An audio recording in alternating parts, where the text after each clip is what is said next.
Good morning, dear Dharma friends.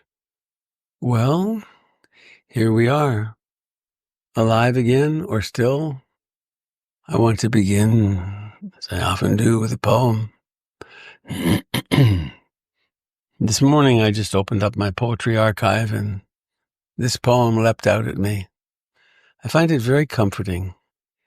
It's called Prelude by Oriah Mountain Dreamer. So I invite you to just sit back, allow this to flow through you, allow wakefulness to be natural, and just see how it affects you. Prelude by Oriah Mountain Dreamer. What if it truly doesn't matter what you do, but how you do whatever you do? How would this change what you choose to do with your life? What if you could be more present and open-hearted with each person you encounter, working as a cashier in the corner store, a parking lot attendant, or a filing clerk, than you could if you were striving to do something you think is more important? How would this change how you want to spend your precious life here on the earth? What if your contribution to the world and the fulfillment of your own happiness is not dependent upon discovering a better method of prayer or technique of meditation? Not dependent upon reading the right book or attending the right seminar, but only upon really seeing and deeply appreciating yourself and the world as they are right now? How would this affect your search for spiritual development? What if there is no need to change, no need to try and transform yourself into someone who is more compassionate, more present, more loving, or wise? How would this affect all the places in your life where you're endlessly trying to be better? What if the task is to simply unfold, to become who you already are in your essential nature, gentle, compassionate, and capable of living fully and passionately present? How would this affect how you feel when you wake up in the morning? What if who you essentially are right now is all that you are ever going to be? How would this affect how you feel about your future? What if the essence of who you are and always have been is already enough? How would this affect how you see and feel about your past?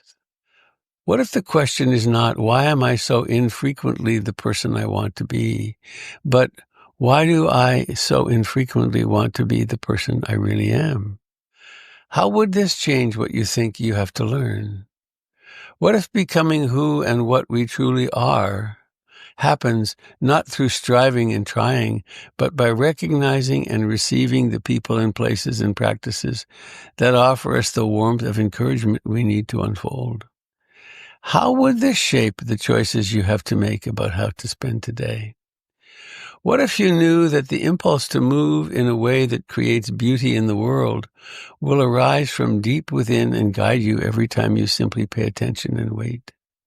How would this shape your stillness, your movement, your willingness to follow this impulse, to just let go and dance? I will send that out on my email list. And so here we are. What if we were to do the practice of no practice? What if we were to simply be here? Of course, all the usual things continue to happen. The breath breathes itself. Thoughts arise. One becomes lost in the wandering mind for a time. And then awakening happens. And perhaps one realizes that breathing is happening as an in-breath or an out-breath. Very early in the Satipatthana Sutra, the Buddha's teachings on mindfulness, it's suggested that one can increase concentration by adding a mantra to the breathing. Modern consciousness and brain research would say that if we add a mantra, we are using the cognitive, the word region of the brain in synchrony with the breathing. And so we could do something very simple like this. On the in-breath, may I be deeply content and happy. And we're not praying to someone or something.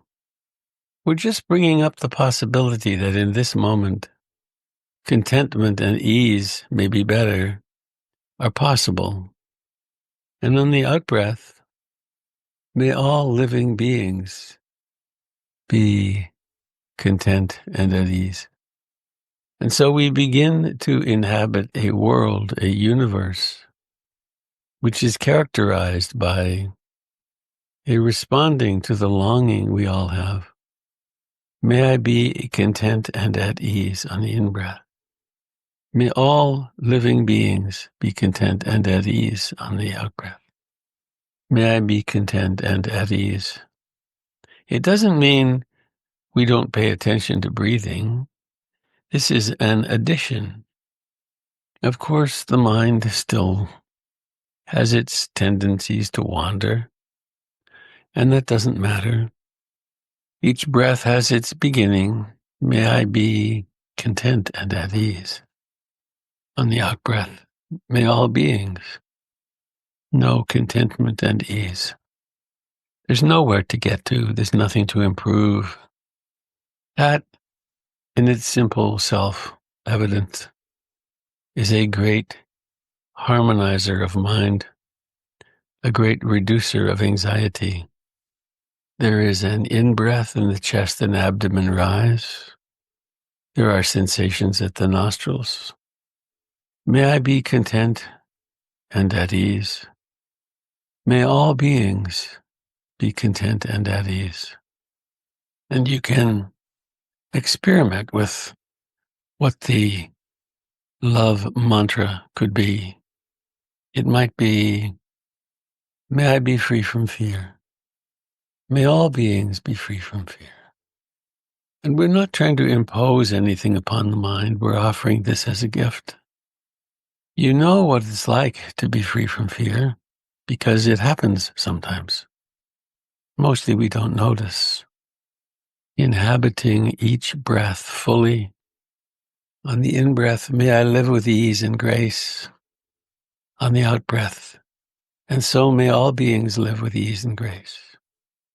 Receiving each breath as the gift that it is. And you could try simply on the in-breath, calm and at ease. Being present in the actual physical experience of in-breathing and out-breathing. And on the out-breath, you could just repeat that, calm and at ease. And you could intend that blessing for a loved one or friend or all beings. And we can be quite personal with such thoughts. There's the great loving kindness mantra. I love you with your name at the end. And we don't mean this as something intrusive or violent or demanding. It's not looking for a response. It's simply stating a fact. This sense of self has served us well. Now may well be time to soften it, to go beyond it. And the way that happens is through love. It's okay to stop striving to be lovable.